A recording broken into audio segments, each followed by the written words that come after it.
Assalamualaikum warahmatullahi wabarakatuh. Alhamdulillah, selalu kita ucapkan kalimat suci, kalimat mulia, kalimat sempurna kepada Zat yang Maha Suci, Maha Mulia dan Maha Sempurna, satu-satunya pencipta langit dan bumi, Maha Kuat, Maha Adil, Maha Bijaksana, yang telah menciptakan, mengurus, mengawasi dan akan memusnahkan seluruh apa yang telah Dia ciptakan sesuai dengan keinginannya, dan Dia akan meninggalkan siapapun yang Dia inginkan. Maksudnya tidak menghancurkan dan memusnahkannya. Zat yang Maha Mulia ini adalah Allah Subhanahu wa ta'ala. Dia telah menggantungkan segala kebutuhan kita untuk roda kehidupan di muka bumi ini dan untuk meraih kasih sayangnya, perhatiannya dengan kalimat mulia Alhamdulillah. Maka selalulah saudaraku seiman mengucapkan kalimat ini. Yuk kita panjatkan salam hormat kita pada manusia terbaik, manusia yang telah dipilih oleh Sang Pencipta di antara seluruh manusia dari turunan Adam sebagai penutup risalah Nabi dan Rasul atau utusan Sang Pencipta Allah untuk membawa peraturan-peraturan yang diinginkan oleh Sang Pencipta. Kita tahu dari manusia terbaik ini mana yang boleh, mana yang tidak boleh, mana yang halal, mana yang haram. Dan juga akhirnya kita masuk ke dalam surga yang dijanjikan oleh Sang Pencipta Allah bila meninggal kelak. Dan ini harus diyakini oleh setiap muslim. Allah bersama malaikatnya mengucapkan salam hormat kepada manusia terbaik ini dan dijadikan ibadah kepada orang-orang beriman.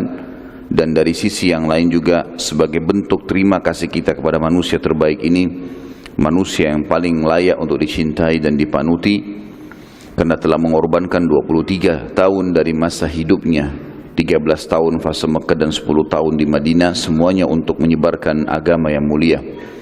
Maka sangat wajar kalau kita selalu membacakan salawat dan taslim kepada Nabi besar Muhammad sallallahu alaihi wasallam. Maka Abdullah bin Salam pun pergi kepada Nabi sallallahu alaihi wasallam. Lalu dia memastikan dengan banyak pertanyaan. Di antara pertanyaan Abdullah bin Salam adalah, saya akan bertanya kepada Muhammad tentang 3 hal yang tidak diketahui kecuali oleh Nabi. Ya, kata Nabi SAW, silakan tanyakan. Dia bilang, siapa yang pertama masuk surga? Siapa orang-orang yang pertama masuk surga? Kata Nabi SAW, Jibril telah datang kepadaku dan memberitahukanku sekarang. Informasinya adalah kaum muhajirin, orang miskin dari kaum muhajirin. Maksudnya adalah muhajir dari Mekah nih, para sahabat Nabi. Ternyata dalam Taurat disebutkan itu. Sudah disampaikan bahwasanya ciri Nabi terakhir nanti itu akan ada pengikutnya dari Mekah dan mereka akan hijrah keluar dari Mekah, dan mereka kebanyakan mayoritasnya orang-orang yang susah, dan ini adalah orang-orang yang pertama masuk surga. Kemudian yang kedua ditanya, apa makanannya ahli surga? Kata Nabi SAW, Jibril memberitahukan kepadaku makanan mereka adalah hati ikan. Tentu nih teman-teman, jangan dibayangkan seperti hati ikan antum di sini ya. Ini hati ikan surga, ya. Sudah sulit dibayangkan. Lalu kemudian yang ketiga ditanyakan, kapan anak laki-laki itu mirip ayahnya? Kapan anak-anak ikut ayahnya, mirip ayahnya? Maksudnya jenis kelaminnya, laki-laki jadi laki-laki, maksudnya anak laki-laki, atau ikut ibunya, perempuan. Kata Nabi SAW, kalau sperma laki-laki mendahului istrinya, maksudnya lebih dulu klimaks, anaknya laki-laki. Dan kalau perempuan lebih dulu klimaks, laki-laki terlambat menyemprotkan spermanya, maka anaknya perempuan. Dan ini sebuah teori yang sangat tepat dan benar.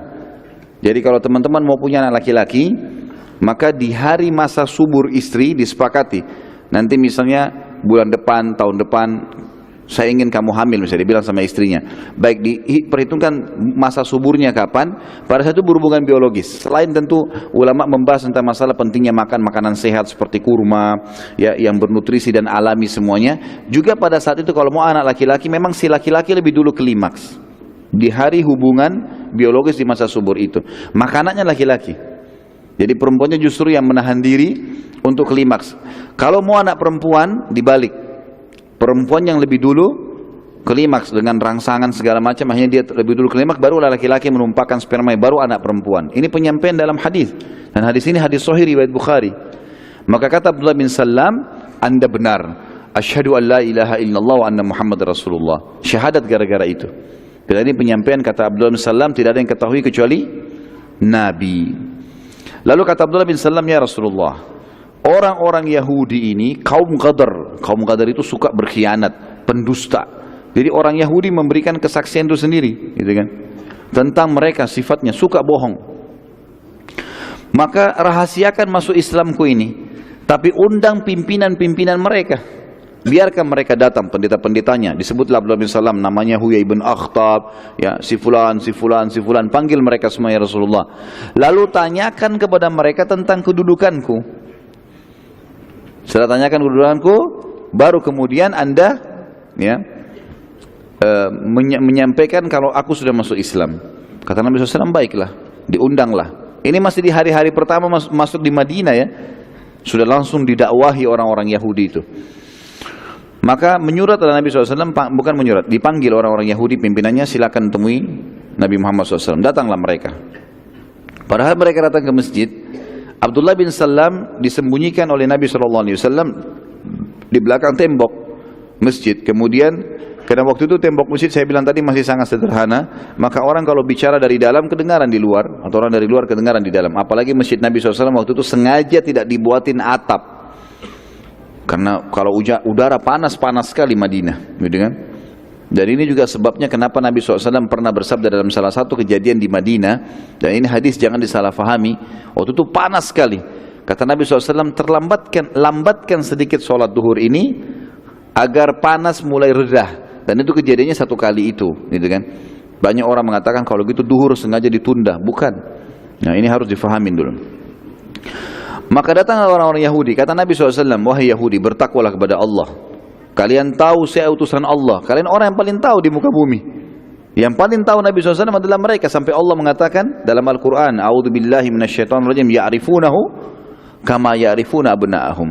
Mereka sangat mengenal Nabi Muhammad SAW seperti mereka mengenal anak mereka sendiri. Mereka tahu betul, seperti kita kenal anak kita, tahu kalau ini Nabi. Saking luar biasa terincikan dalam Taurat itu. Kata Nabi SAW, kalian orang yang paling mengenalku dan tahu kenapa kalian tidak beriman. Berimanlah. Serentak mereka katakan, kami nggak mau beriman karena kau bukan dari Bani Israel. Ini kebodohan saja, ya. Jadi Nabi Ibrahim alaihissalam punya dua orang istri, kita sudah tahu, Sarah dan Hajar. Sarah punya anak namanya ini kalau begini saya nggak datang lagi bulan depan. Musuhan aja deh. Ishak, Nabi Ishak. Istri kedua Hajar, siapa nama anaknya? Ismail. Masya Allah, ini bagus. Ismail salam dihafal karena selalu bahas masalah sembelihan, ya. Nah, Ishak ini alaihissalam punya anak namanya Yakub. Yakub ini nama lainnya Israel. Maka kalau dikatakan Bani Israel, Bani artinya keturunan Yakub. Jadi nama negara Israel sekarang itu namanya Nabi Yakub sebenarnya, gitu kan? Makanya kebanyakan ulama mengatakan panggil negara Yahudi, jangan negara Israel, karena menggunakan nama Nabi sebenarnya, gitu kan? Dan mereka tidak mengikuti, mereka malah merampas, gitu kan? Baiklah, Ishak ini, Yakub ini alaihissalam keturunannya Yusuf, ya, Musa, Daud, Sulaiman, Isa, Yahya, Zakaria, semua ini dikenal dengan nabi-nabi Bani Israel. Nah, orang-orang Yahudi mengatakan, kami berharap nabi terakhir yang datang nanti, yang mereka sudah tahu akan datang dari turunan Israel, turunannya Nabi Yakub. Tapi ternyata Nabi Muhammad SAW datang dari turunan Ismail, jalur sebelahnya. Lalu mereka buat isu, mereka mengatakan, kau bukan dari Bani Israel, dari turunan Ismail. Ismail ibunya Hajar. Hajar itu mantan budaknya Sarah. Dari keturunan budak, seperti itulah. Ini kebodohan, hanya fanatisme yang tidak masuk di akal, gitu, ya. Maka akhirnya mereka menolak gara-gara itu. Apa kata Nabi SAW? Wahai orang-orang Yahudi, bagaimana pendapat kalian kalau seandainya bagaimana pendapat kalian tentang Abdullah bin Salam? Mereka bilang dia adalah orang terpintar di antara kami, dia orang yang paling hafal Taurat, dia ulama kami dan anak ulama kami. Maksudnya ayahnya pun ulama kami. Kata Nabi SAW, bagaimana kalau Abdullah bin Salam sudah masuk Islam? Mereka bilang, enggak mungkin, mustahil. Kata Nabi SAW, wahai Abdullah, keluarlah. Abdullah datang dari belakang tembok. Hai Yahudi, bertakwa kepada Allah. Asyhadu an la ilaha illallah wa anna Muhammad Rasulullah. Kejebak nih. Orang Yahudi rupanya harus dijebak dulu nih baru masuk Islam. Itu pun masih nolak. Serentak mereka bilang, subhanallah, kayak diatur. Bukan satu dua orang, serentak mereka bicara. Dalam riwayat ini dikatakan, dia orang yang paling bodoh di antara kami, dia anaknya orang yang paling bodoh di antara kami, dan seterusnya. Jadi dihina Abdullah bin Salam hanya karena syahadat gitu.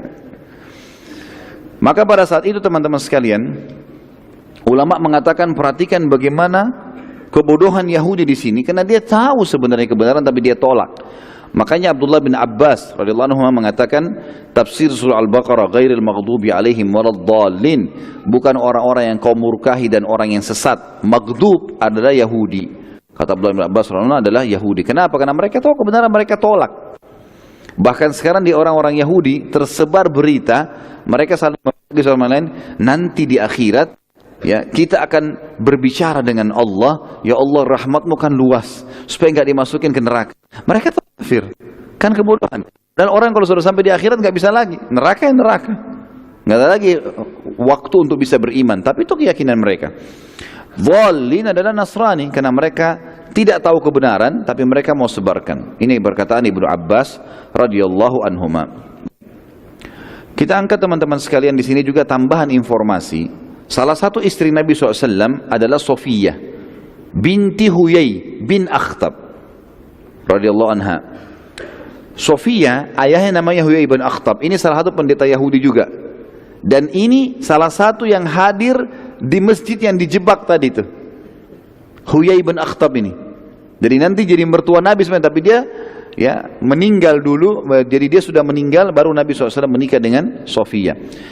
Kata Sofiyah, salah satu alasan kenapa Sofiyah muda masuk Islam, jadi waktu ditawarkan Nabi SAW, dia masuk tawanan perang di Khaybar. Kata Nabi SAW, hai Sofiyah, kau mau masuk Islam, aku bebaskan kamu dari keterbudakan ini, dan juga kamu akan aku nikahi. Maka dia langsung syahadat, asyhadu la ilaha illallah wa anna Rasulullah. Nabi SAW heran, kenapa kok mudah sekali kamu syahadat? Orang Yahudi kan susah sekali masuk Islam ya. Sampai kalau tidak salah ada sebuah riwayat, kata Nabi SAW, kalau 12 orang Yahudi masuk Islam di tanganku, maka semua Yahudi bisa masuk Islam. Saking sulitnya. Jadi di zaman Nabi pun tidak sampai 12 orang yang masuk Islam. Sofiyah ini tiba-tiba syahadat. Maka Nabi SAW, kenapa kok tiba-tiba syahadat? Nanti ini kejadian di perang Khaybar ya. Nanti akan ada penjelasan. Ini masih masuk masa hijrah. Maka kata Sofiyah, ya Rasulullah, saya waktu masih kecil, dan selalu kalau saya pulang, atau kalau ayah saya pulang, Huyai bin Akhtab, dengan ada pamannya namanya Yasir bin Akhtab. Dua-duanya pendeta nih. Huyai bin Akhtab pendeta, Yasir bin Akhtab pendeta. Dua-duanya ini sangat menyayangiku, kata Sofia. Setiap kali mereka pulang ke rumah, selalu mereka bermain-main dengan aku, menyambutku, menggendongku, menciumku. Tapi di hari yang pada saat mereka dijebak oleh Abdullah bin Salam di masjid Anda, gitu kan? Itu mereka pulang ke rumah karena sumpeknya mereka, sampai mereka buka pintu dan mereka tidak lagi melihatku, tidak memelukku dan tidak menciumku, dan aku mendengarkan pembicaraan mereka. Pembicaranya adalah Huyai bin Akhtab bertanya kepada Yasir, pada saudaranya, apakah dia ini? Benar gak dia ini Nabi? Kata Yasir, iya. Lalu kata Huyai bin Akhtab, apa kau sudah temukan betul-betul ciri dalam Taurat yang disebutkan, yang kita tunggu selama ini? Kata Yasir, iya. Lalu kata Huyai bin Akhtab lagi, apa keputusanmu? Kata Yasir, saya akan musuhi dia selamanya. Tahu kebenaran tapi tidak mau. Tidak mau beriman gitu. Maka bodohnya juga Huyai mengatakan apa? Kalau gitu saya ikut sama kamu. Ikut juga masuk neraka. Ini kejadian yang pertama tentang masalah pembangunan Masjid Quba dan Masjid Nabawi. Dan ada sedikit tambahan tadi tentang masuk Islamnya Abdullah bin Salam radhiyallahu anhu pada saat baru selesai pembangunan Masjid Nabawi. Dan juga kita ada kisah tentang Abu Ayyub Al-Ansari radhiyallahu anhu yang juga menjamu Nabi SAW di rumahnya. Kita masuk ke pondasi negara yang kedua, masalah muakhah, persaudaraan antara muhajirin dan ansar. Muakhatu baina muhajirin wal ansar. Setelah pembangunan masjid teman-teman sekalian baru selesai, Nabi SAW mengumpulkan semua sahabat untuk sholat, gitu kan? Kemudian setelah sholat beliau mengiklankan informasi penting. Keputusan kedua yaitu seluruh muhajirin dan ansar wajib bersaudara, menjalin persaudaraan karena Allah. Mereka berkumpul karena Allah, mereka berpisah karena Allah. Lalu Nabi SAW memotivasi mereka dengan banyak hadis berhubungan dengan masalah muakha ini. Di antaranya adalah Allah Subhanahu wa taala akan menaungi 7 naungan pada hari kiamat. Tidak ada naungan kecuali naungannya. Salah satunya dari 7 golongan ini adalah 2 orang yang saling mencintai karena Allah. Mereka saling dekat satu sama lain, bersahabat karena lihat sahabatnya ini ibadahnya luar biasa dengan Allah, dan berpisah karena Allah. Kalau saudaranya ini berbuat dosa, maksiat, diingatkan tidak mau, maka dia tinggalkan karena Allah. Kemudian juga hadis Nabi SAW yang masyhur, gitu kan? Allah SWT akan berfirman pada hari kiamat, mana orang yang saling mencintai karenaku, hari ini aku akan naungi mereka di bawah naungan, tidak ada naungan kecuali naunganku. Juga hadis Nabi SAW yang lain, kata Nabi SAW, sesungguhnya Allah akan menyiapkan mimbar di hari kiamat, mimbar yang penuh dengan cahaya, sampai para nabi-nabi dan para syuhada cemburu melihat mimbar itu. Maka Nabi SAW, para sahabat bertanya, Rasulullah, mimbar siapakah itu? Kata Nabi SAW, itu mimbar yang disiapkan untuk orang yang saling mencintai karena Allah. Makanya perlu teman-teman sekalian, antum mencari sesama jenis, laki-laki sama laki-laki, perempuan sama perempuan, siapa di antara teman-teman kita nih yang lebih soleh, lebih baik, ya, ibadahnya kepada Allah, lebih tinggi ilmunya, lalu kita datang kepadanya dan mengucapkan, uhibbuka fillah, aku mencintai kamu karena Allah. Ini sunnah. Sebab ada pernah sahabat yang mengatakan di hadapan Nabi SAW, ya Rasulullah, saya suka orang ini, saya cintai karena Allah, karena orang itu sholatnya khusyuk, bagus ibadahnya. Kata Nabi SAW, kejar dia dan ucapkan di hadapannya. Jadi dia mengucapkan kalimat itu. Ini sunnah Nabi SAW. Dan ukhuwah dalam Islam ada 2 macam. Ada ukhuwah ammah, ukhuwah yang sifatnya umum, semua muslim wajib kita hormati, kita cintai. Dan ada ukhuwah khassah, ada ukhuwah yang khusus, ya. Ini hanya terjadi pada orang-orang tertentu yang kita pilih saja. Nah, Nabi SAW menerapkan kedua jenis ukhuwah ini. Semua muslim saudara. Keluarlah hadis Nabi SAW juga, kullu muslimin ala muslimin haram damuhu wa irduhu wa maluh. Semua muslim terhadap muslim lain hukumnya haram, tidak boleh saling mengganggu, baik itu jiwanya, ya, fisiknya nggak boleh sakiti, hartanya dan juga kehormatannya. Maka banyak sekali hadis-hadis Nabi SAW yang keluar pada satu dan dimotivasi para sahabat untuk saling mencintai karena Allah.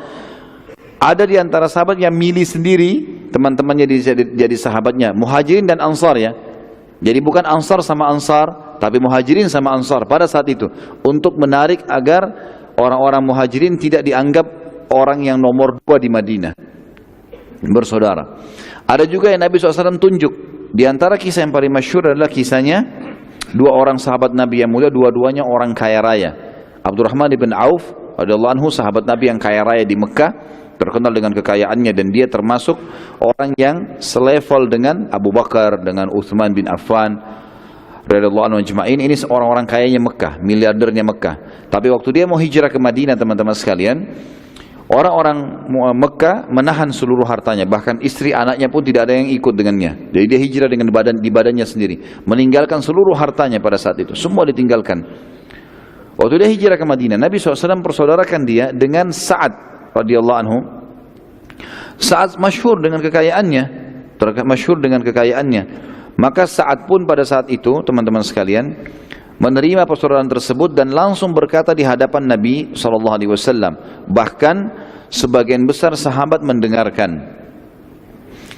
Sebagai bentuk cinta di jalan Allah, maka hai Abdurrahman, aku akan menawarkan kepadamu 2 hal. Yang pertama, aku menawarkan kepadamu, aku memiliki 2 orang istri yang dua-duanya di bawah naunganku.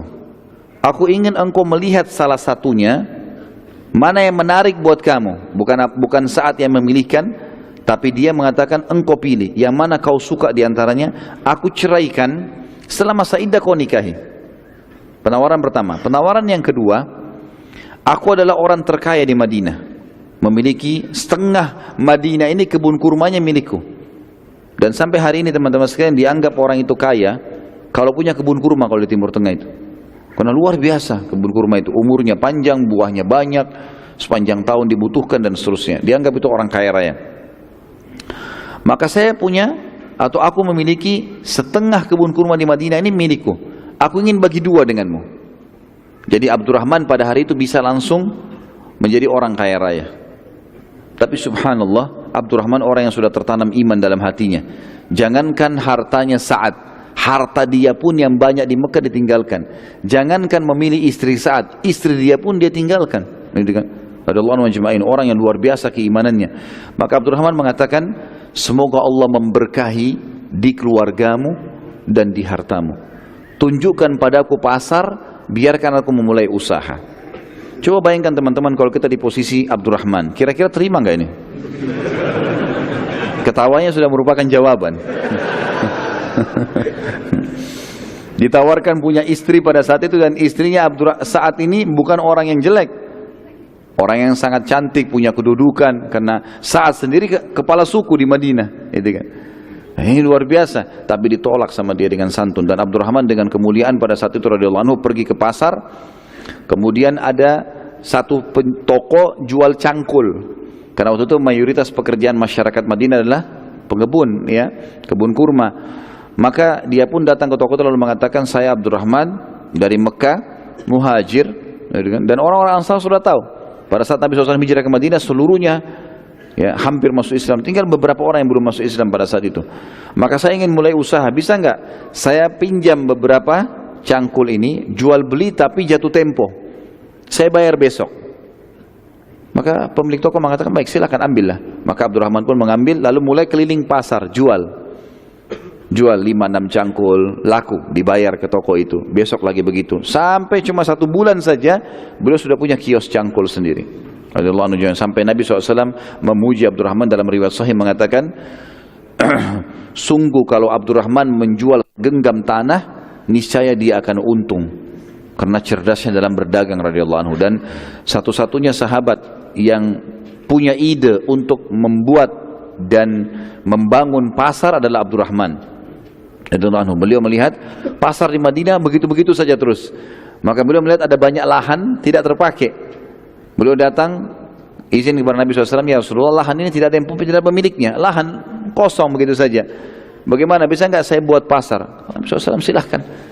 Dia bangunlah, Abdurrahman yang bangun kios-kiosnya, ya, tempat-tempatnya.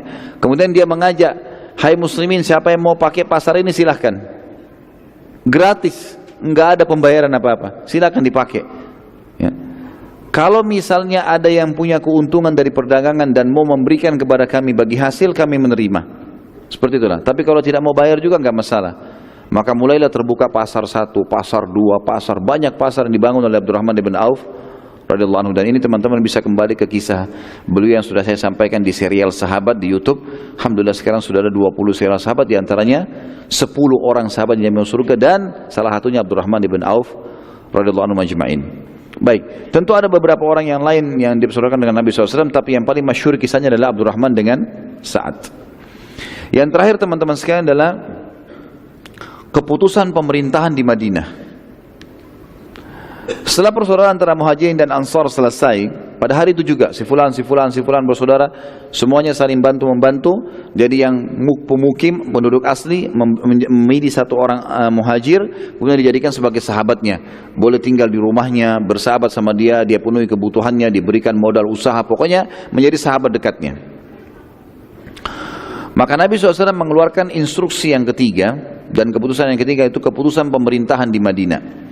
Maka keluarlah pada saat itu piagam yang masyhur dengan piagam Madinah, ya, kesepakatan antara Nabi SAW dengan orang-orang kafir di Madinah, baik itu orang Yahudi ataupun orang-orang dari asli Madinah yang belum masuk Islam. Di antara isi piagam itu adalah mereka harus tidak saling mengganggu satu sama yang lain, tidak saling mengganggu satu sama yang lain, dan ya, mereka harus sama-sama membela Madinah bila diserang oleh musuh. Jadi agama masing-masing berjalan, lakum dinukum waliyadin. Kemudian juga keputusan di Madinah saling sama-sama bekerja sama kalau Madinah diserang. Keputusan yang lain dari piagam Madinah teman-teman sekalian adalah bahwasanya siapapun orang-orang Mekah dari Quraisy yang masuk ke Madinah tidak boleh dijamu dan tidak boleh melindungi mereka. Kalau ada orang-orang Mekah datang, kan ini ceritanya muslimin hijrah ke Madinah karena apa? Karena disiksa di Mekah kan, dirampas hartanya, dizalimi. Kita sudah tahu kisah beberapa sahabat yang pernah kita sampaikan disiksa, ada yang ditusuk perutnya kayak kisah Sumayyah. Abu Jahal tuannya pada saat itu pegang tombak dengan kepala tombak yang tajam sambil dilihatkan di mata Sumayyah, kalau kau tidak mau tinggalkan agama Muhammad, saya akan tusuk perutmu pelan-pelan. Dia waktu itu Sumayyah lagi hamil, gitu kan, radhiyallahu anha. Jadi bukan ditusuk mati, enggak, ditusuk pelan-pelan sampai mati. Kalau kau tidak mau tinggalkan, Sumayyah tidak mau, sampai dibunuh oleh Abu Jahal. Jadi penindasan yang luar biasa ini. Penyiksaan. Abdurrahman ibn Auf seluruh hartanya diambil. Begitu juga dengan sahabat-sahabat Nabi yang lain. Di antaranya Abu Bakar, di antaranya Utsman bin Affan, banyak yang sudah jadi kaya, miliardernya Mekah, diambil semua hartanya. Maka Nabi SAW ingin menunjukkan kepada mereka, perilaku zalim kalian ini akan terjadi juga hal yang sama. Sekarang kami sudah punya komunitas, maka seluruh penduduk Mekah, Quraisy, yang kafir ya, kalau yang beriman datang lain. Kalau yang kafir datang ke Madinah tidak ada jaminan bagi dia. Tidak boleh dijamu, tidak boleh diajak ngobrol, tidak boleh dilindungi. Ini keputusan yang ada pada saat itu. Dan ini kata sebagian ahli sejarah adalah iklan atau informasi perang dari Nabi SAW pada saat itu kepada orang-orang Quraisy. Ya, ini mulai awal iklan peperangan yang memang disebutkan oleh para ahli sejarah dari Nabi SAW. Kita tutup teman-teman sekalian dengan kejadian-kejadian penting pada awal hijrah. Kejadian penting yang terjadi di awal hijrah. Maksudnya di sini di tahun awal hijrah ya, tahun pertama hijriyah. Pada saat itu wafatlah seorang sahabat Nabi yang mulia, Sa'ad ibn Zurarah. Siapa orang ini? Sa'ad ibn Zurarah. Siapa yang tahu? Tadi baru kita sebutkan. Saya kasih minyak wangi deh. Sa'ad ibn Zurarah tadi kita sebutin, ya. Ahsan. Yang tadi melakukan sholat Jumat di rumahnya, kasih ini, lihat. Akhirnya dapat juga. Jangan dilupa nama ini. Tadi saya bilang hafal nama ini. Sa'ad ibn Zurarah, As'ad ibn Zurarah radhiyallahu anhu adalah sahabat Nabi yang tadi mendirikan sholat Jumat di rumahnya sampai 40 orang, sehingga keluar pendapat ulama hukum tentang harusnya 40 orang yang sholat, dan sudah kita jelaskan khilaf di antara ulama. Pada tahun pertama Hijriyah, As'ad ibn Zurarah meninggal radhiyallahu anhu, mati syahid. Mati normal ya, bukan mati di medan perang, mati di tahun pertama Hijriyah. Saya ulangi lagi, As'ad bin Zurarah radhiyallahu anhu adalah orang yang pertama mati di tahun pertama Hijriyah dari orang Ansar. Kejadian kedua, teman-teman sekalian, selama 4 bulan setelah hijrah di tahun pertama Hijriyah ini, semua wanita muslimah yang melahirkan, lahirnya anak semua, enggak ada anak laki-laki.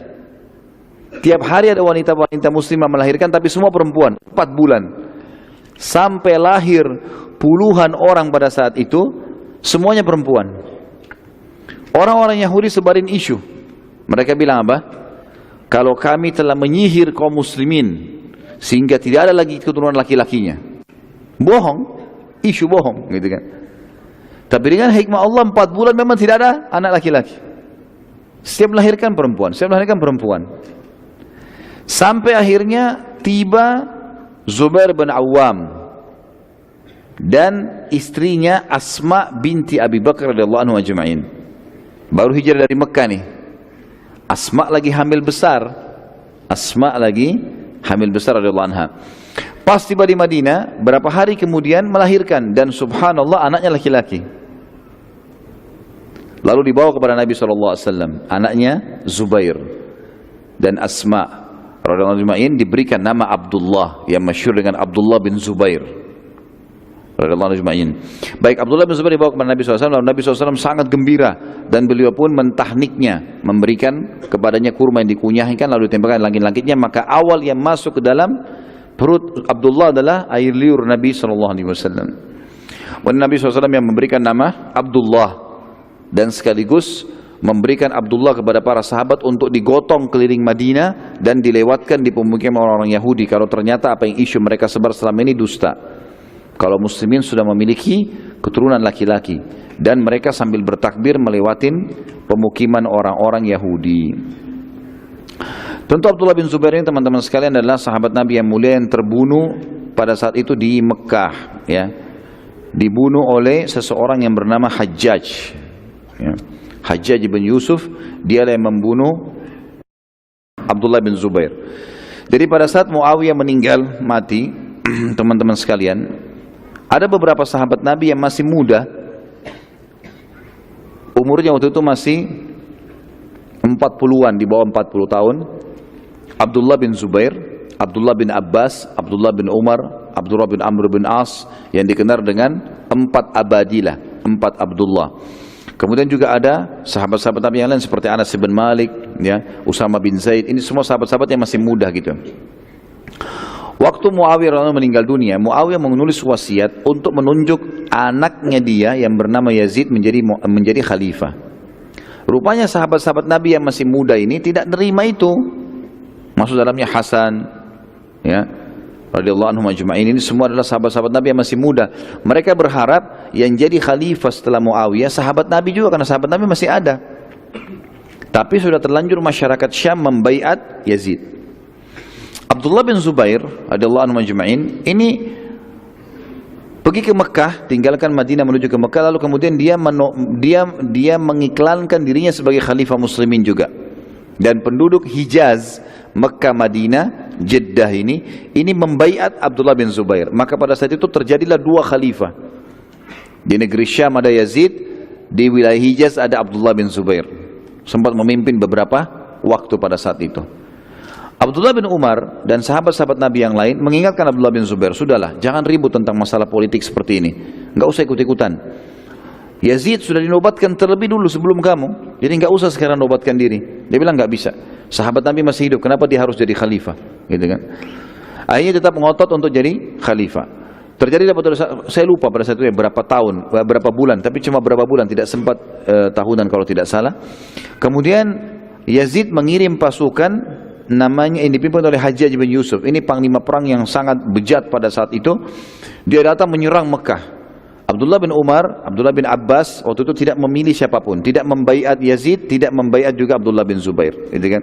Sampai ada yang memang 1 orang baru kemudian mereka milih. Pada saat itu terjadi peperangan sampai akhirnya Mekah berhasil ditaklukkan oleh Hajjaj, dan pada saat itu bangunan Ka'bah sempat runtuh sebagian, serta Abdullah bin Zubair terbunuh radhiyallahu anhu ajma'in, terbunuh. Lalu digantung jenazahnya di dekat Ka'bah. Pada saat itu sebagai iklan, ini adalah pemberontak dan seterusnya. Maka Abdullah bin Umar radhiyallahu anhu waktu mendengarkan pasukan Yazid, pasukan Hajjaj bertakbir, dia mengatakan, sungguh demi Allah, kata Abdullah bin Umar, demi Allah aku telah menyaksikan hari kelahirannya Abdullah bin Zubair ini dan hari terbunuhnya. Dia waktu lahir pertama, tadi waktu ayahnya hijrah Zubair dan Asma ke Madinah dan hilangnya fitnah atau isu Yahudi yang mengatakan kami sihir muslimin, itu pada saat itu, ya, aku menyaksikan lahirnya dan aku tahu pada saat itu siapa yang bertakbir, maksudnya para sahabat Nabi. Dan aku menyaksikan matinya sekarang dan aku tahu siapa yang bertakbir. Orang-orang yang jauh dari sahabat Nabi, bukan sahabat-sahabat Nabi yang bertakbir, orang-orang yang baru masuk Islam. Dan demi Allah, yang bertakbir pada saat dia lahir lebih baik daripada yang bertakbir pada saat dia meninggal. Tapi di sini Abdullah bin Umar tidak memvonis siapapun yang salah atau benar, tapi beliau hanya mengatakan kalimat tadi, lalu beliau melihat ke jenazahnya Abdullah bin Zubair sambil berkata, wahai ibnu Zubair, bukankah saya sudah nasihatin kamu, bukankah saya sudah nasihatin kamu, terus saja begitu. Lalu Abdullah bin Umar pun kembali ke Madinah lalu membaiat Yazid, mengatakan baiklah khilafah kepada Yazid, tidak ada lagi sahabat yang boleh memberontak ataupun membantah, ya, di sini khilafah yang sudah ada supaya tidak terjadi masalah bagi kaum muslimin.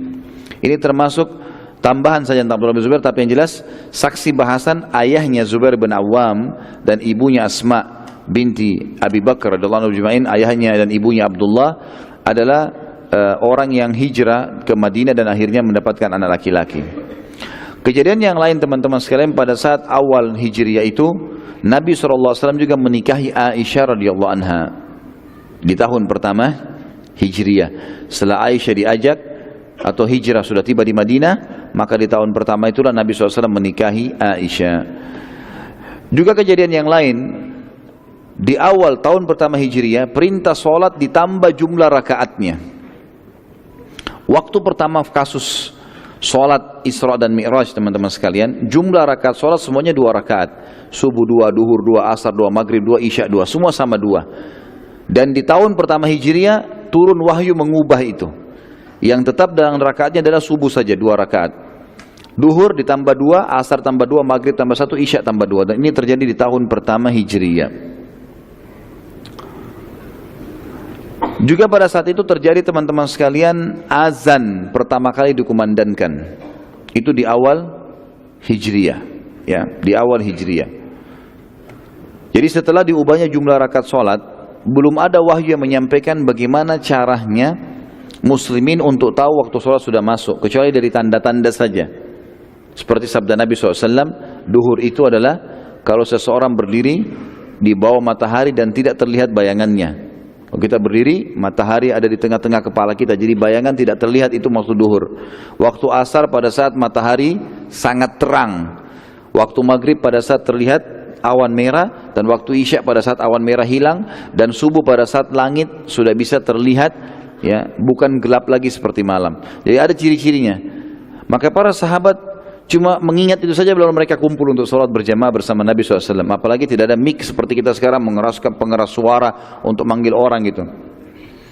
Maka pada saat itu, teman-teman sekalian, Nabi SAW beristihad, belum ada wahyu turun, untuk memberikan tanda yang terbaik tentang sholat.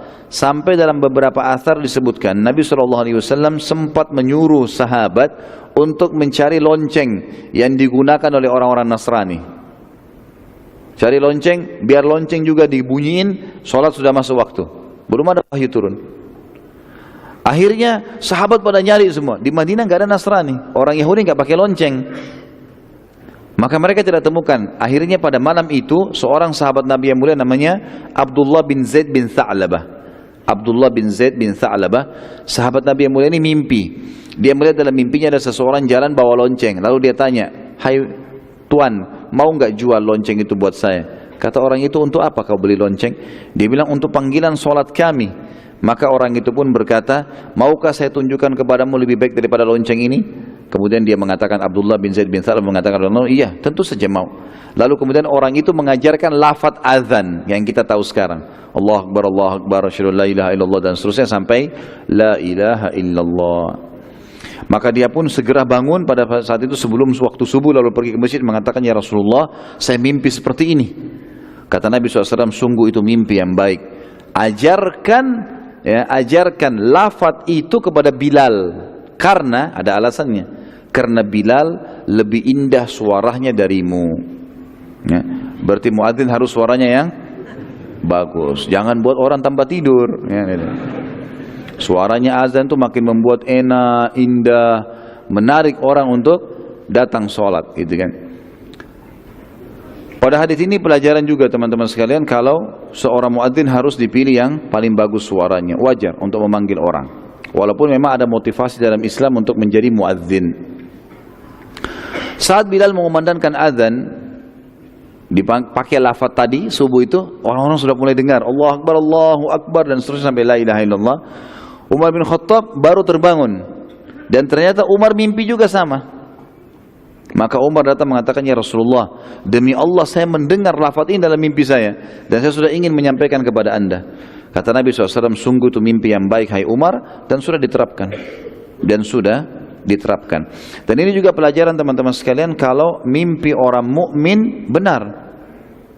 Tapi ada bedanya antara mimpi orang mukmin atau para sahabat di zaman Nabi SAW masih ada dan setelah Nabi SAW meninggal. Kalau di zaman Nabi SAW, mimpi sahabat bisa menjadi hukum syar'i. Bisa menjadi hukum syar'i. Kenapa? Karena wahyu masih turun. Seperti kasus mimpinya tadi, Abdullah bin Zaid bin Tha'labah radhiyallahu anhu ini, bahasa beliau mimpi dengar azan, dilapor ke Nabi, Nabi bilang iya baik. Karena wahyu menyampaikan ke Nabi itu adalah bagian dari syariat. Tapi setelah Nabi SAW meninggal, tidak ada lagi mimpi orang mukmin yang merupakan syariat baru, karena agama sudah lengkap. Tapi mimpi dia bisa saja, misal mimpi baik atau ru'ya shadiqah, sebagaimana sabda Nabi SAW, mimpi yang baik atau ru'ya shadiqah cabang daripada 63 kemujizatan Nabi SAW. Jadi itu bisa bagian daripada kemujizatan Nabi. Di sini teman-teman sekalian, misal kita mimpi mau umrah atau haji, kita mimpi melihat Ka'bah, itu ru'ya shadiqah, mimpi yang baik dari Allah. Kita mimpi melihat surga, misal kita mimpi bertemu dengan orang tua kita dan ternyata 2 hari lagi mereka datang mengunjungi kita, maka ini semua namanya ru'ya shadiqah. Dan ada 2 macam mimpi ya, ada ru'ya shadiqah, ada hilm. Kalau ru'ya shadiqah, mimpi yang baik bagi orang-orang beriman, ini biasanya orang itu sangat soleh dan Allah berikan petunjuk dalam mimpinya. Tapi bukan syariat ya, bukan syariat, ini perlu digarisbawahi. Jadi kalau ada orang mimpi, dia mengaku dengan simbolnya Islam, pakai kopiah, pakai surban, pakai jubah, tapi mimpi sholat sekarang sudah berubah jadi 3 rakaat atau 3 waktu, ini enggak benar semua mimpinya. Ini masuk dalam mimpi kedua, namanya hilm, dari syaitan. Ibnu Sirin menyebutkan rahimahullah, mimpi dari syaitan seperti misalnya orang mimpi jatuh dari jurang, digigit hewan, ya, kemudian dia berbuat kemaksiatan, itu semua dari syaitan. Ya, bahkan sebagian ulama masukkan mimpi junub adalah syaitan, gangguan syaitan, karena seperti dia berzina, tapi untung dia tidak melakukannya dalam kondisi tidak sadar dalam mimpi, itu permainan syaitan. Makanya Nabi SAW tidak pernah junub, seperti itulah. Tapi kita ambil pelajaran dari sini tadi masalah mimpi itu, dan ternyata betul setelah mimpi tersebut wahyu turun. Waktu Abdullah bin Zaid bin Tha'labah menyampaikan kepada Nabi SAW, Nabi mengatakan ini adalah digunakan, sampaikan pada Bilal, karena ada wahyu menyampaikan Nabi SAW kalau itu benar. Kejadian yang lain adalah teman-teman sekalian, di tahun pertama Hijri adalah Rasulullah SAW membentuk pasukan pertama dengan istilah sariyah. Apa itu sariyah? Dan ini akan sering kita sebutkan, nanti ada sariyah ini, sariyah itu. Sariyah teman-teman adalah pasukan yang kurang dari 100 orang jumlahnya. Pasukan yang kurang dari 100 orang, dan ini strategi perang Nabi SAW. Beliau selalu mengirim ini, pasukan 100 orang, kurang dari 100 orang, namanya sariyah. Dikirim misalnya untuk menyerang satu lokasi, kadang-kadang cuma 30 orang, kadang-kadang cuma 10 orang, kadang-kadang 15 orang, kadang-kadang 70 orang, tergantung. Tapi sariyah ini biasanya kurang dari 100 orang. Kalau sudah lebih dari 100 orang, dinamakan dengan ma'arakah, peperangan. Kalau Nabi SAW tidak hadir, kalau Nabi SAW hadir, dinamakan dengan istilah lain gazwah. Gazwah. Jadi ada 3 istilah peperangan ya. Ada sariyah. Sariyah ini adalah 100 orang kurang jumlah pasukan, dan Nabi SAW di situ mengutus orang untuk menyerang wilayah tertentu dan bukan peperangan besar. Yang kedua ma'rakah. Ma'rakah peperangan yang dibentuk atau dikirim, yang terjadi di antara muslimin dengan orang kafir, tapi jumlah mereka di atas 100 dan Nabi SAW tidak hadir. Kalau yang ketiga, gazwah, peperangan di atas 100 orang yang dipimpin langsung oleh Nabi SAW. Jadi kalau teman-teman baca dalam bahasa Arab, biasanya Badr itu dikatakan gazwat Badr, Uhud, gazwat Uhud. Kenapa? Karena Nabi hadir. Kalau Nabi SAW tidak hadir, namanya ma'rakah. Baik, pada saat itu pertama kali Nabi SAW membentuk sariyah, pasukan yang kurang dari 100 orang untuk memerangi Quraisy. Dan beliau SAW memulai dengan menghadang kafilah dagang Quraisy yang datang dari negeri Syam, yang dikawal oleh 300 pasukan Quraisy, yang memimpin pasukan pada saat itu pemimpin sariyah namanya Hamzah bin Abdul Muttalib radhiyallahu anhu, paman Nabi SAW. Jadi perlu kita gambarkan teman-teman, kalau kondisi laptop saya ini kita ibaratkan dengan Jazirah Arab, ini namanya negeri Syam ya. Maka bagian atas utara Jazirah Arab ini namanya negeri Syam ya.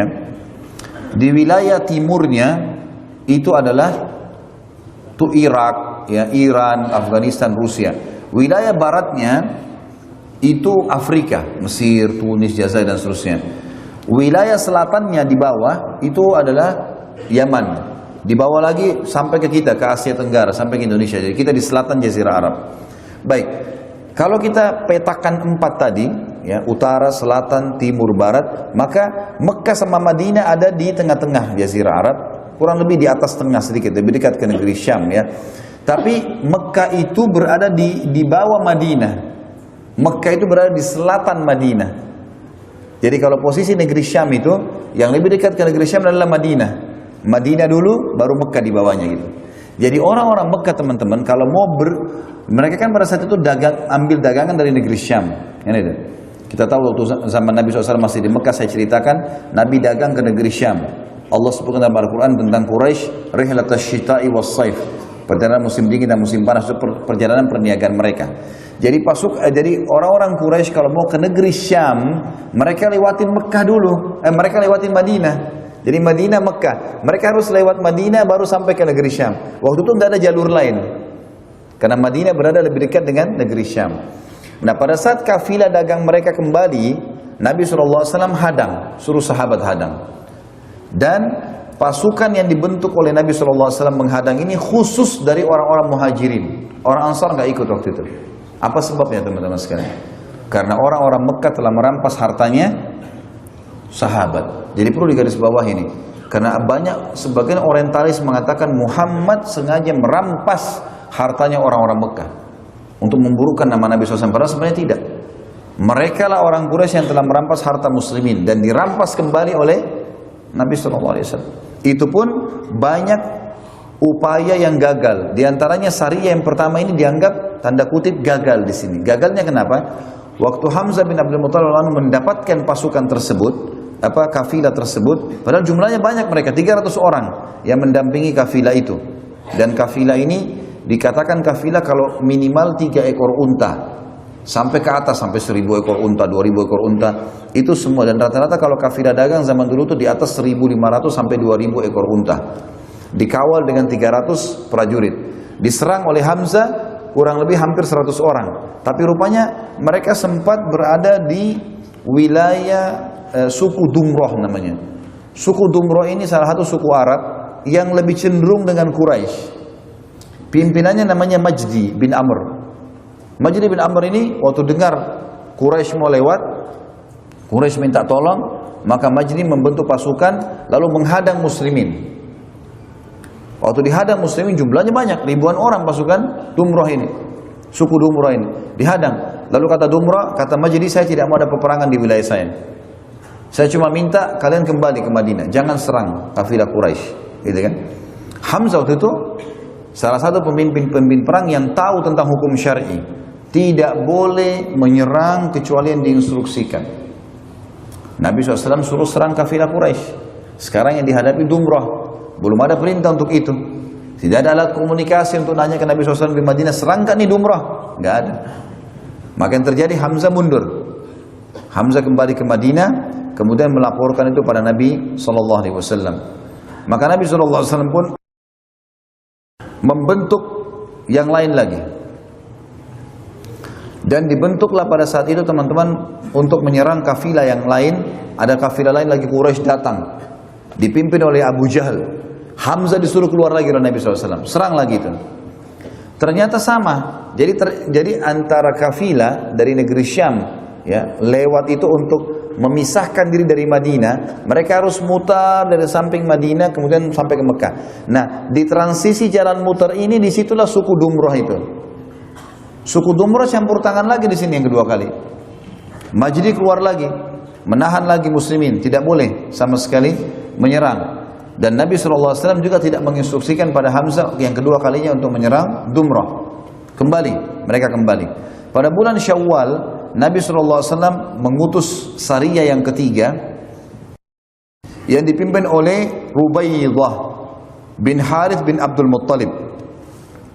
Di sini Nabi SAW kata ahli sejarah, sengaja memilih semuanya dari orang Quraisy sekali lagi untuk membuktikan kalau beliau bukan ingin merampas harta begitu saja, tapi untuk mengembalikan hak muslimin dari muhajirin. Kafilah yang sempat akan diserang ini dipimpin oleh Abu Sufyan dan dikawal oleh 200 pasukan. Jumlah Sariyah pada saat itu 60 orang, tetapi Abu Sufyan telah mempersiapkan diri dengan menyiapkan para pemanah untuk menghadang muslimin, dan akhirnya pemanah-pemanah itu jumlahnya disiapkan oleh Abu Sufyan dari 200-100 orang. 100 orang pemanah ini semuanya memanah ke arah muslimin, sehingga setiap pasukan Hamzah mau maju nggak bisa. Sampai kafilah lewat, kafilah jalan, ini kafilah ribuan unta, lewat sampai selamat. Setelah itu 100 orang ini melarikan diri. Dan akhirnya sekali lagi di sini tidak berhasil, ya, Rubaidah tidak berhasil, Rubaidah bukan Hamzah, ya, Rubaidah radhiyallahu anhu tidak berhasil untuk menyerang. Itu bulan Syawal. Bulan Dzulqa'dah di tahun pertama Hijriah, Nabi SAW menyiapkan lagi Sariyah baru dipimpin oleh Sa'ad bin Abi Waqqas, jumlahnya cuma 20 orang, menuju ke lokasi Khari. berjalan kaki, tapi kafilah juga telah berlalu dan belum berhasil untuk menyerang kafilah. Jadi ini yang sudah keempat kalinya diserang kafilah tapi selalu lolos, ya. Dan ini pelajaran juga teman-teman sekalian bagi kaum muslimin bahwasanya ya, Nabi SAW saja pada saat mengirim pasukan tidak selamanya berhasil. Nah itu hal yang biasa. Yang jelas ini upaya Nabi SAW pada saat itu. Suatu hari salah satu musuh Islam dan Nabi SAW di Mekah wafat. Dia adalah Al-Walid ibn Mughirah. Siapa Al-Walid ini? Ayahnya Khalid bin Walid. Meninggal dalam keadaan kafir, gitu kan? Dan ini juga terjadi di tahun pertama Hijriyah. Pada saat dia meninggal, muslimin merasa kemenangan karena Al-Walid ini termasuk ahli perang dari orang Quraisy. Makanya anaknya Khalid ahli perang. Karena ayahnya ahli perang. Dan Khalid bin Walid termasuk sahabat yang bisa berperang karena badannya, postur tubuhnya tinggi sekali, mirip seperti Umar. Dulu di atas kuda kakinya bisa sampai ke tanah.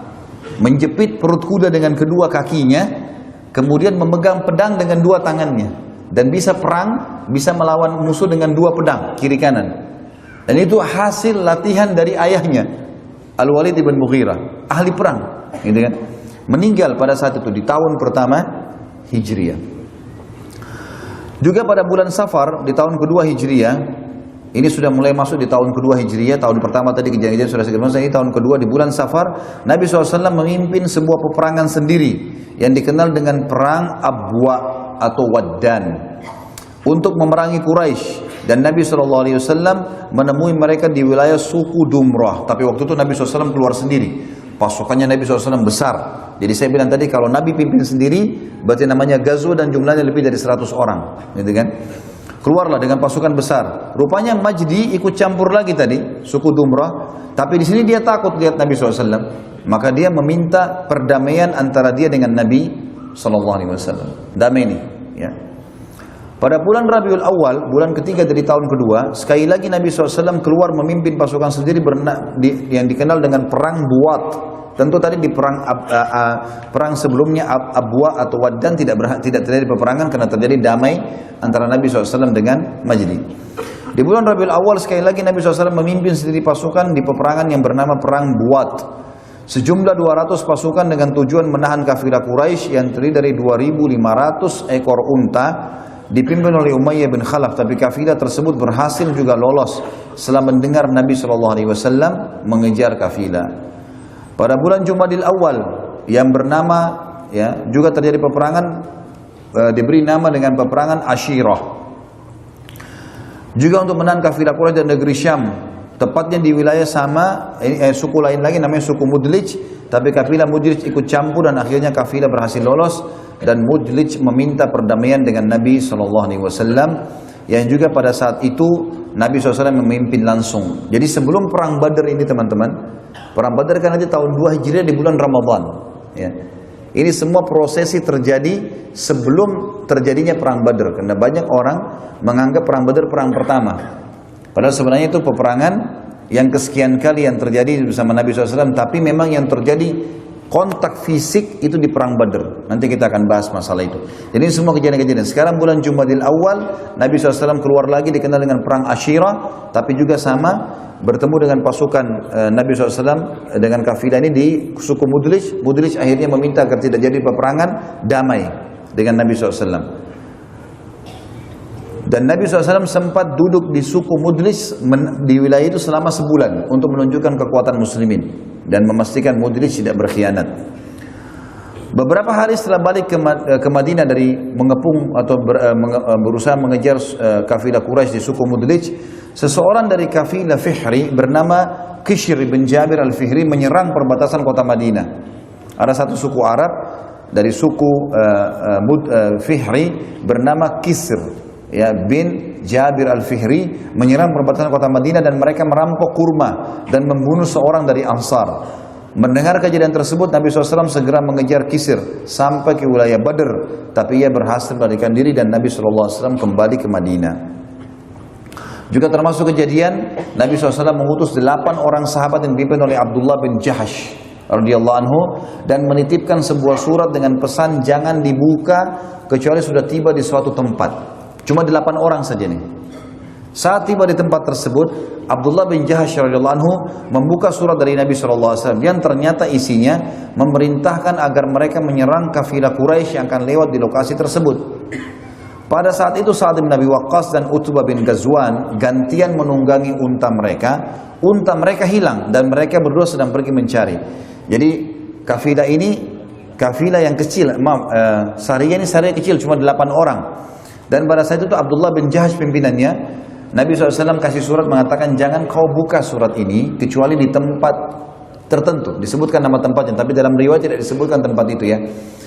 Disuruh di sana buka surat. Begitu dibuka surat ternyata isinya tunggu di sini sampai kafilah Quraisy lewat, kemudian serang mereka. 8 orang disuruh serang. Waktu itu ada di antara 8 orang yang satu unta mereka berdua. Sa'ad bin Abi Waqqas dan Utbah bin Ghazwan radhiyallahu anhum ajma'in. Rupanya waktu mereka istirahat untanya lari, hilang. Keduanya pergi mengejar, berarti sisa 6 orang. Sisa 6 orang. Waktu sisa 6 orang teman-teman sekalian ternyata kafilah lewat. Kafilah lewat. Dan pada saat itu tepatnya terjadi di akhir bulan Jumadil Akhir ya, dan di awal bulan Rajab. Kita tahu teman-teman sekalian, ada bulan yang dimuliakan dalam Islam ya. Ada bulan Rajab, Dzulqa'dah, Dzulhijjah, dan bulan Muharram. Ini Allah sebutkan dalam surah At-Taubah ayat 36 ya. A'udzu billahi minasyaitonir rajim. Inna iddatash shuhuri indallahi 12 syahran fi kitabillah yauma khalaqas samawati wal arda minha arba'atun hurum. Al-ayat. Sesungguhnya di sisi Allah yang Maha Pemurah dan Maha Tinggi ya, Allah menentukan bulan-bulan ada 12 sebagai perhitungan bulan atau tahunan kalian. Semenjak diciptakan langit dan bumi, dan diantaranya ada 4 bulan yang dimuliakan. Itu adalah Rajab, Dzulqa'dah, Dzulhijjah, dan bulan Muharram. Di awal Islam 4 bulan ini nggak boleh kita berperang. Di awal Islam, dan orang-orang Quraisy juga yakin 4 bulan ini mulia, nggak boleh perang. Ternyata waktu 6 orang ini berada di lokasi menunggu kafilah Quraisy, itu berada di akhir hari Jumadil Akhir. Besok ini masuk Rajab, 1 Rajab. Pas masuk 1 Rajab, terjadilah tadi. Sa'ad bin Abi Waqqas dan Utbah bin Ghazwan kehilangan unta, mereka pergi cari untanya. Belum kembali kafilah Quraisy lewat, tapi sudah masuk 1 Rajab. Waktu itu hukum syar'i nggak boleh perang. Tetapi kondisinya adalah di sini ada surat Nabi SAW. Ada surat Nabi. Lewat kafilah serang. Mereka bingung, ini gimana nih? Serang atau enggak? Gitu kan? Pada saat itu, para sahabat juga rupanya mereka lupa, mereka tidak ingat apakah ini Rajab atau Sya'ban. Kalau bulan Sya'ban, bulan setelah Rajab itu bukan bulan hurum, bukan bulan yang dilarang perang. Jadi Rajab terhimpit ya. Setelahnya Sya'ban, Ramadan, Syawal, ini 3 bulan tidak apa-apa berperang. Nanti masuk Dzulqa'dah, Dzulhijjah, Muharram baru diharamkan lagi, gitu kan?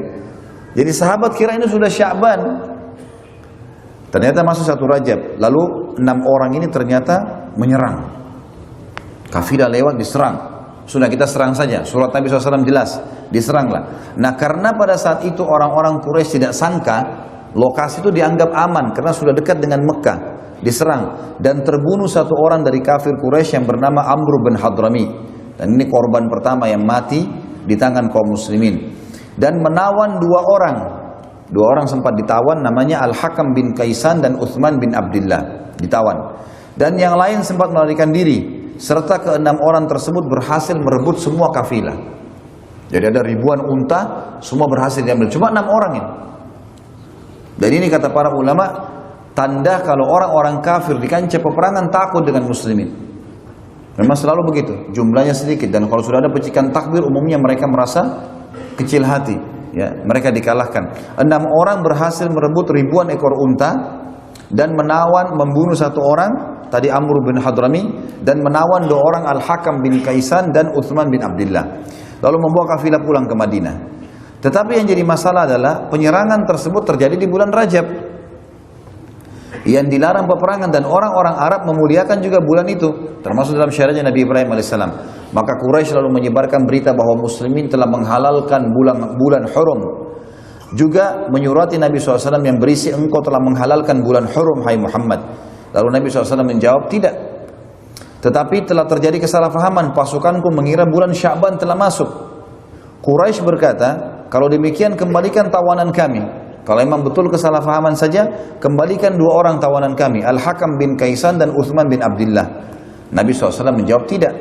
Kecuali bila sahabatku 2 orang yang hilang juga sudah kembali, Sa'ad bin Abi Waqqas dan Utbah bin Ghazwan. Karena ini 2 orang tadi kan lagi pergi cari untanya.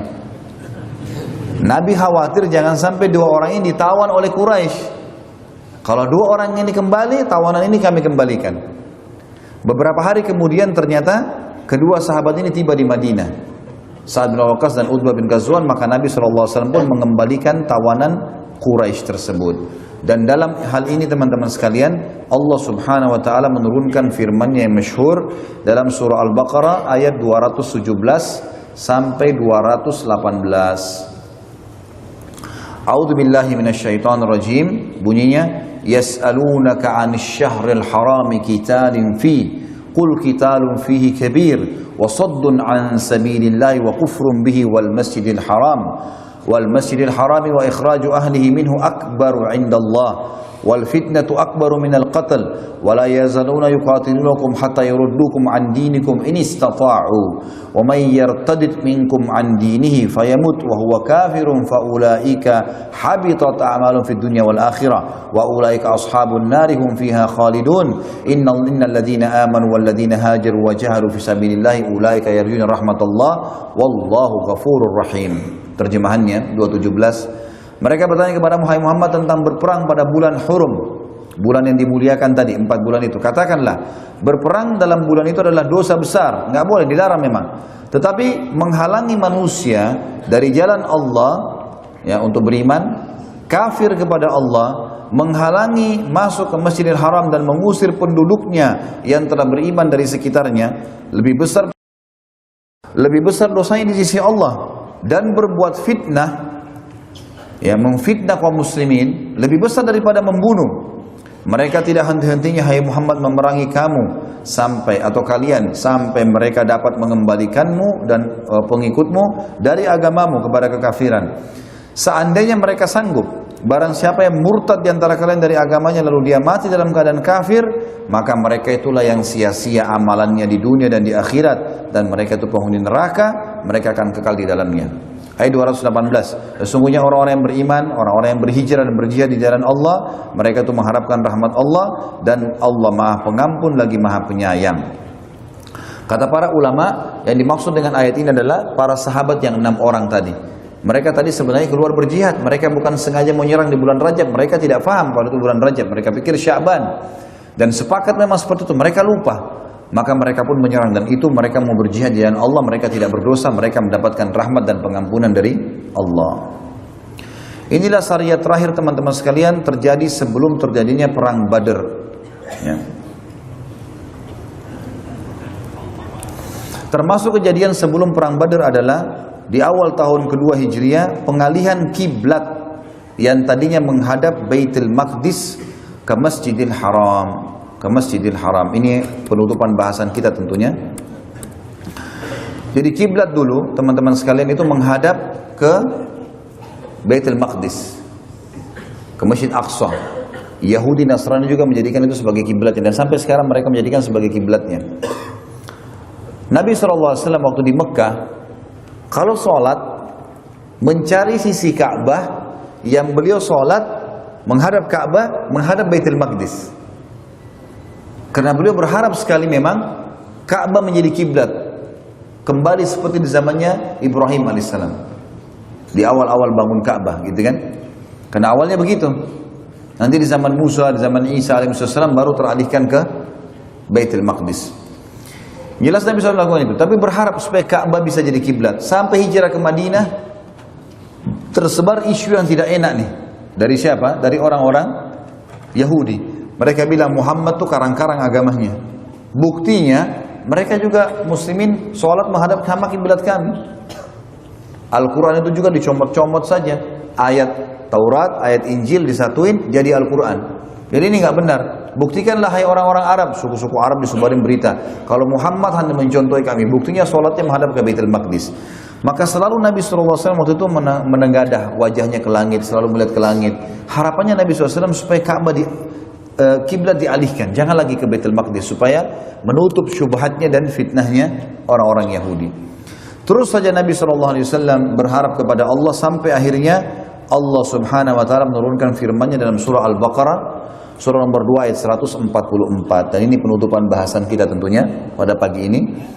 Bunyinya a'udzubillahi minasyaitonir rajim, Al-Baqarah 144, qad nara taqalluba wajhika fis sama' falanuwalliyannaka qiblatan tardaha fawalli wajhaka syatral masjidil haram wa haitsu ma kuntum fawallu wujuhakum syatrah wa innal ladzina utul kitaba la ya'lamuna annahu al-haqqu min rabbihim wa ma Allahu bighafilin amma ya'malun. Satu ayat ini artinya, sungguh kami sering melihat mukamu menegadah ke langit, hai Muhammad. Jadi Nabi SAW setiap mau pergi ke masjid, lihat ke langit, berharap Allah pindahkan kiblat ke Ka'bah. Lalu, maka sungguh kami akan memalihkan kamu ke kiblat yang kamu sukai. Mulai sekarang, palingkanlah mukamu ke arah Masjidil Haram. Dan di mana saja kamu berada, palingkanlah mukamu ke arahnya. Dan sesungguhnya orang-orang Yahudi dan Nasrani yang diberi Alkitab, Taurat dan Injil memang mengetahui bahwa berpaling ke Masjidil Haram adalah benar dari Tuhan mereka. Dan Allah sekali-kali tidak lengah dari apa yang mereka kerjakan. Ayat ini tentu mengandung banyak makna ya. Yang pertama, pengalihan kiblat ya, resmi pada saat itu pengalihan kiblat. Sampai ada satu suku yang kita kenal di Madinah. Suku ini kalau tidak salah namanya suku Amir. Suku ini lagi menghadap Baitul Maqdis, lagi sholat asar. Turun ayat ini di waktu sebelum sholat duhur. Nabi SAW sholat Masjid Aqsa, ke Masjid Haram, sementara orang-orang ini masih sholat di Masjid Aqsa. Dan utusan Nabi SAW datang ke tempat mereka setelah atau sementara mereka sholat asar. Gitu kan?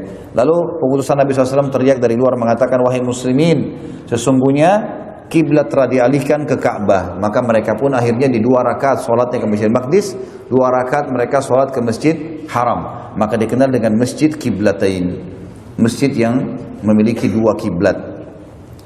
Juga di sini dikatakan Allah SWT pastikan kalau ahli kitab, teman-teman sekalian, sangat tahu kalau betul-betul ya Ka'bah itu rumah Allah. Dan Allah memastikan mereka ahli kitab tahu kalau itu betul petunjuk dari Tuhan. Pada saat itu teman-teman sekalian, akhirnya seluruh orang Yahudi terdiam dan mereka tidak bisa lagi menyebarkan fitnah. Dan pada saat itu pula Allah Subhanahu Wa Taala memastikan Ka'bah menjadi kiblat resmi muslimin sampai hari kiamat.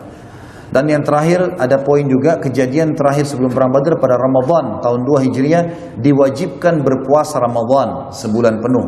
Dan Nabi SAW memerintahkan muslimin untuk mengerjakan puasa pertama dalam Islam. Dan waktu terjadi perang Badar terjadi di bulan Ramadan, mereka sementara puasa. Dan insya Allah nanti malam kita akan bahas tentang perang yang mulia, kemenangan pertama Islam, yaitu perang Badar. Perang Badar, Allahu a'lam.